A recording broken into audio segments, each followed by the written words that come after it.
दोस्तों पटेल एनर्जी जब चर्चा में आई थी, जब इसमें विजय केडिया जी के होने के सबूत आपके सामने रखे गए थे, जब बहुत बार न्यूज आई थी कि विजय केडिया ने इसमें बहुत सारे स्टेक उठाया, 1 करोड़ 40 लाख तक उन्होंने क्वांटिटी इस स्टॉक की उठाई। हमने भी इसको 18 रुपये से कवर करना स्टार्ट किया था और आज भी इसको कवर कर रहे हैं।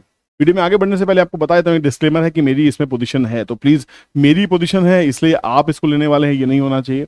पूरी एनालिसिस को ध्यान से सुनिएगा। अगर आपको लगता है टाइम टू टाइम मैं इसके ऊपर वीडियोस लेके आता रहा हूं और अगर आपको लगता है ये स्टॉक आपके वॉच लिस्ट में हो सकता है, आपके पोर्टफोलियो में हो सकता है, तो आपकी प्योर कॉल आपकी होनी चाहिए। हाल फिलहाल में कुछ चीजों ने हमें हाईलाइट किया कि आरबीएनएल के साथ में इसका एक टाइप हुआ। ये कंपनी क्या करती है, इसके ऑर्डर बुक्स क्या हैं, इसके मेन हाइलाइट्स क्या है, इसके इंफॉर्मेशन मुझे कहाँ से मिलती है, इस वीडियो में आपको सब बताने वाला हूँ। मैं पढ़ता हूँ किसी भी कंपनी की एनुअल रिपोर्ट्स। अब एनुअल रिपोर्ट्स किसी की 200 पेज की होती है, किसी की 300 पेज की होती है। आप पूछेंगे सर क्या आप सच में पूरी की पूरी एनुअल रिपोर्ट्स पढ़ते हैं? जी हाँ, मैं पूरी की पूरी एनुअल रिपोर्ट्स पढ़ता हूँ। जो पार्ट मेरे समझ में नहीं आते उनको मैं स्किप करता हूँ, उसको मैं चैट जीपीटी के थ्रू डिकोड करने की कोशिश करता हूँ, उसको समराइज करने की कोशिश करता हूँ। और ऐसा ही मैंने आज आपकी हेल्प करने के लिए बता रहा हूँ कि मैंने चैट जीपीटी के थ्रू इसकी पूरी की पूरी जो 200-300 पेज की एनुअल रिपोर्ट्स है उसको मैंने समराइज किया है, 10 पॉइंट्स उसमें से निकाले हैं, जिसकी वजह से आपको समझ में आया कि पटेल एनर्जी में एक्चुअली हो क्या रहा है। वो देखने से पहले मैं आपको दिखाना चाहूंगा कि ये कंपनी बहुत काम करती है। कंपनी इंडिकेशन में है, ये कंपनी हाइड्रो पावर्स के अंदर में और बहुत सारा काम करने वाली कंपनी है।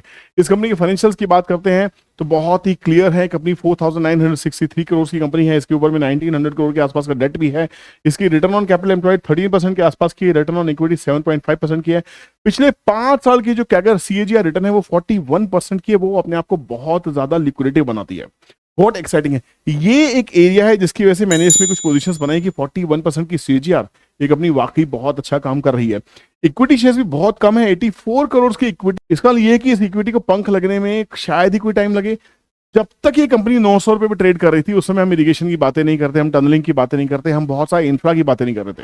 मोदी जी की सेकंड टर्म से हमने देख लिया था कि यहाँ पे इंफ्रा के ऊपर बहुत बड़ा रोल उनका है, बहुत बड़ा रुझान उनका हो रहा है, बहुत सारा पैसा वो लगा रहे हैं।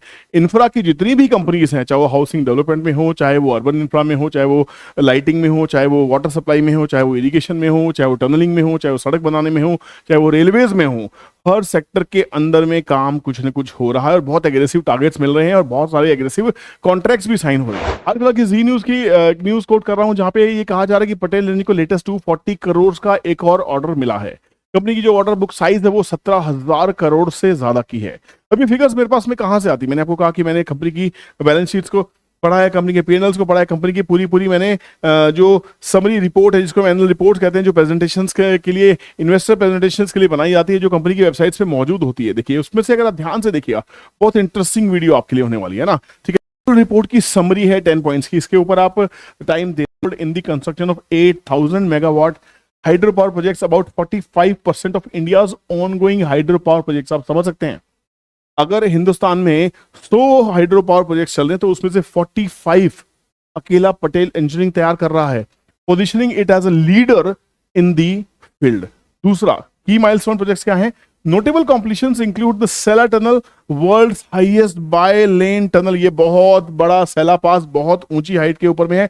Break throughs as various hydro power and rail tunnel sites like the Kwar hydro electric project and tunnel T15 in Jammu and Kashmir. ये इसके की हाइलाइट्स जो इन्होंने पूरे किए हैं, ठीक है। थर्ड है फाइनेंशियल परफॉर्मेंस की बात करते हैं, मैंने पहले ही बातें की हैं। The company achieved 45,441 million in revenue for FY24, reflecting 16.78% growth with an operating EBITDA of 6,903 million and a net profit of 2,641 million। कमाल है। फोर्थ पॉइंट बहुत ही ऑब्वियस सा है, गवर्नमेंट सपोर्ट क्या है? India's focus on infrastructure development, including renewable energy, water supply, and irrigation projects, offers significant growth opportunities for Patel Engineering in the sector like hydropower and tunnel construction। ये इनकी monopoly है, tunnels में Patel engineering का हाथ शायद ही कोई पकड़ सकता है। फिफ्थ पॉइंट देख लेते हैं जो मेरे लिए सबसे इंटरेस्टिंग है। यही वो रीजन है जिसकी वजह से मैंने, हालांकि पूरे 10 के 10 रीजन है जिसकी वजह से मैंने इन्वेस्ट किया इस कंपनी के अंदर में। आपको क्या करना है? अपनी स्टडी करनी है। तो यहाँ पे ग्रोथ प्रोस्पेक्ट की बात करते हैं, ऑर्डर बुक की बात करते हैं। ये वो एस्पेक्ट होता है जब कोई कंपनी ये बताती है कि उसको क्या ऑर्डर बुक मिल रहे हैं, ऑर्डर्स मिल रहे हैं कि नहीं मिल रहे हैं। अगर ऑर्डर्स लगातार मिल रहे हैं इसका मतलब ये है कि उस कंपनी के अंदर में किसी का तो कॉन्फिडेंस है, किसी को तो उसके फाइनेंशियल्स पे भरोसा है, किसी को तो उसकी वर्किंग कैपेसिटी के ऊपर भरोसा है। जो ऑर्डर उसको दे रहा है क्या वो उसकी मैनेजमेंट पे भरोसा करके ऑर्डर नहीं दे रहा? अगर वो ऑर्डर बिडिंग में भी ले रहा है तो ऑर्डर में पार्टिसिपेट करने के लिए कुछ तो क्वालिटी क्राइटेरिया होने चाहिए। अगर इस कंपनी को फॉर एग्जांपल इरिगेशन के ऑर्डर्स मिलने हैं या हाइड्रो प्रोजेक्ट्स के ऑर्डर मिलने हैं और इसकी कोई कैपेसिटी ही नहीं है, इसने कभी काम ही नहीं किया, बट कल को उठ के आई है, इसके पास कहीं से फंड अरेंज किया, एफआई से पैसा लेके आए, है ना, उन्होंने बोला हमारे पास में 10,000 करोड़ रुपए और हम ये ऑर्डर्स एग्जीक्यूट कर देंगे, हमें इसमें लोअर L1 बिडर बनने दीजिए, क्या ऐसा हो सकता है? कभी नहीं हो सकता। किसी भी कंपनी को उसकी क्वालिटी ऑफ मैनेजमेंट के बेसिस पे, quality of work done previously, उसके बेसिस पे ऑर्डर्स मिलते हैं।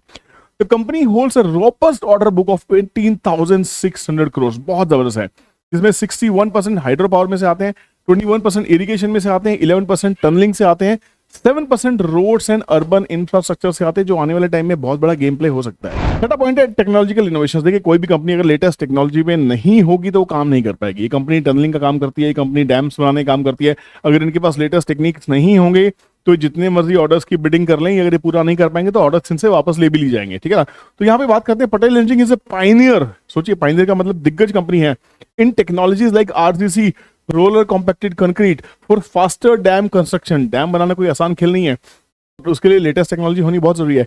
And the tower belt system for concrete pouring hydro power projects, enhancing operational efficiency. जो टेक्नोलॉजी के साथ तो मिलजुल के काम किया ही जा रहा है, ये सबसे बेस्ट पार्ट इस कंपनी का। 7th है स्ट्रेटेजिक प्रोजेक्ट्स, जिसके ऊपर मेरी नजर गई कि हाँ भैया ये बहुत ही इंपॉर्टेंट रोल प्ले करता ही करता है। की ऑनगोइंग प्रोजेक्ट्स को अगर देखते हैं तो यहाँ पे Arun third hydro electric project Nepal में चल रहा है, इंटरनेशनल है। कुंडा एचईपी तमिलनाडु में चल रहा है, और बाकी बहुत सारे हाइड्रो पावर प्रोजेक्ट्स है, लाइक राज हाइड्रो पावर प्रोजेक्ट्स चल रहे हैं, जैसे दिबांग मल्टीपर्पज 2880 मेगावाट का चल रहा है, तो बस सर ये एचईपी चल रहा है 2000 मेगावाट का। और उसके अलावा अगर मैं बात करता हूँ इरिगेशन टनलिंग प्रोजेक्ट्स की, जो इसकी की हाईलाइट्स हैं, सोचिए इरिगेशन और हाइड्रो प्रोजेक्ट्स में बार बार फोकस डाल रहा हूँ, ये हमारे देश की इंफ्रास्ट्रक्चर का बहुत बड़ा हिस्सा है, स्पेशलाइज्ड काम है। इरिगेशन टनलिंग की बात करते हैं तो company is also focus on significant irrigation projects like the Krishna, Marathwada and Sher irrigation projects with extensive tunnelling expertise, having constructed over 300 kilometers of tunnels। Tunnel बनाने के लिए कितनी स्टडी करनी होती है, ये थोड़ी ना कि आपके घर के नीचे सुरंग कोई भी निकाल देगा उठा के, या पहाड़ों में से सुरंग कहीं भी कोई भी निकाल देगा। टनलिंग के लिए स्पेशल एक्सपर्टीज चाहिए होती है, ध्यान रखना, क्योंकि वहां पे उसका ज्योग्राफी क्या कहती है, वहां पे बहुत सारे टेस्ट ऐसे करने होते हैं जो आपको ये बताते हैं कि अगर हमने यहाँ टनलिंग की तो बाकी जो सराउंडिंग है, जो आउटर पार्ट है, वो डैमेज होगा या नहीं होगा। अगर वो जो स्ट्रक्चर है जहां पे वो टनलिंग की जाने वाली, अगर आउटर डैमेज हो सकता है तो कोर में टनलिंग नहीं की जाती है। तो यहाँ पे बहुत इंपॉर्टेंट है, ये स्किलफुल काम है, ध्यान रखना। कॉर्पोरेट रिस्पॉन्सिबिलिटी, देखिए किसी भी कंपनी को ये देखना पड़ता है कि क्या वो कॉर्पोरेट गवर्नेंस की बात कर रही है, क्या वो सोशल इकोनॉमिक काम कर रही है, क्या वो ऐसे काम कर रही है कि अपना तो धंधा कर रही है और पब्लिक जाए भाड़ में, है ना, अपना काम बनता है भाड़ में जाए जनता। ऐसी कंपनीज में हम पैसा नहीं लगाते। Through CSR initiatives, Patel engineering engages इन community empowerment, providing disaster relief. अगर जहां काम कर रहे होते हैं कोई नुकसान होता है तो उसको डिजास्टर रिलीफ दिया जाता है ना। मेडिकल सपोर्ट, आसपास के एरिया में मेडिकल सपोर्ट दिया जाता है। एजुकेशनल इंफ्रास्ट्रक्चर तैयार किया जाता है लोकल प्रोजेक्टेड एरिया में, जहां जहां उनके प्रोजेक्ट्स आते हैं वहां पे वो इंश्योर करते हैं कि वहां के लोग अपनी बेसिक नीड्स से परे ना हटे, उनको ये नीड्स जरूर मिले। ऐसा ना हो कि उनकी वजह से लोगों की एजुकेशन बाधित हो जाए, उनको मेडिकल सर्विसेज ना मिले, तो वो ध्यान रखते हैं इन चीजों के लिए। 10th सबसे इंपॉर्टेंट फ्यूचर ग्रोथ। किसी भी कंपनी के लिए मैं वर्ड यूज करता हूं फ्यूचरिस्टिक प्लान। फ्यूचरिस्टिक, कोई कंपनी फ्यूचरिस्टिक होनी चाहिए। ये नहीं कि 10 टनल आज बना ली और बस टनल का काम खत्म। अगर टनल बनाने की कंपनी है तो स्पेशलाइज्ड है, मैकेनिक्स हैं इसके पास इक्विपमेंट्स हैं, इसके पास एक्सपीरियंस है, फंड है, प्रोजेक्ट्स हैं, ऑर्डर्स हैं। और आने वाले टाइम में आज मान लीजिए 300 किलोमीटर की टनल की है, कल 3000 किलोमीटर की टनलिंग कर सकते हैं ये, और नए प्रोजेक्ट्स इनको मिल सकते हैं, बहुत कमाल के प्रोजेक्ट्स इनको मिल सकते हैं। तो फ्यूचर तो मेरे हिसाब से बहुत ब्राइट दिखाई दे रहा है मुझे।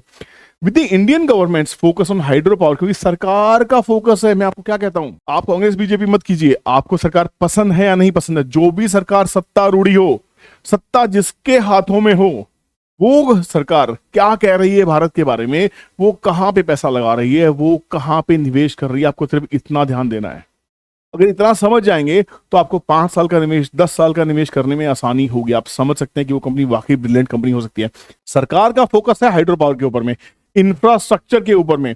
Patel engineering is well positioned for future growth with plans to more than double its operational in next 5 years। जिसके खुद के इरादे डबल करने के हों तो उसमें जब रिटर्न्स आने लगेंगी तो मल्टीफोल्ड हो सकती है, इसमें कोई बड़ी बात नहीं है।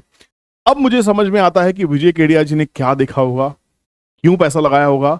हम उन जैसे या वैसे म्यूचुअल फंड जितने समझदार तो नहीं है, बट अगर हम भी कोशिश करें तो हमारी जैसे रिटेल भी थोड़ा बहुत पैसा अच्छे प्रोजेक्ट्स में लगा सकते हैं। ये वीडियो बनाने का सीधा पर्पस ये नहीं था कि मैंने खरीदा तो आप भी खरीदिए। मैंने क्यों खरीदा है, मेरा माइंडसेट क्या है, मेरी स्ट्रैटेजी क्या रहती है, मैं कितनी पढ़ाई करता हूं, कितना समय एक स्टॉक को देता हूं, उसमें एक डिसीजन लेने के लिए, ये बताने का पर्पस है इस वीडियो में। उम्मीद करता हूं कि आपको समझ में आएगा। अगर आप भी किसी शेयर में इन्वेस्ट करना चाहते हैं तो आपको उसको भी डीप डाइव करना ही पड़ेगा। अब इन्वेस्टर्स की जिंदगी में सबसे बड़ी प्रॉब्लम आती क्या है कि कौन से शेयर में निवेश करना है और क्यों करना है, क्यों करना है, कितना करना है, मनी मैनेजमेंट है ना, कितना रिस्क लेना है, कब निकल जाएंगे उसमें से, लॉसेस कब बुक कर लेंगे। और इतने सारे शेयर्स में से 5,000 से ज्यादा कंपनी लिस्टेड है, इनमें से एक 5 शेयर ढूंढना, 10 शेयर ढूंढना अपने पोर्टफोलियो के लिए, ये अपने आप में एक स्किल है।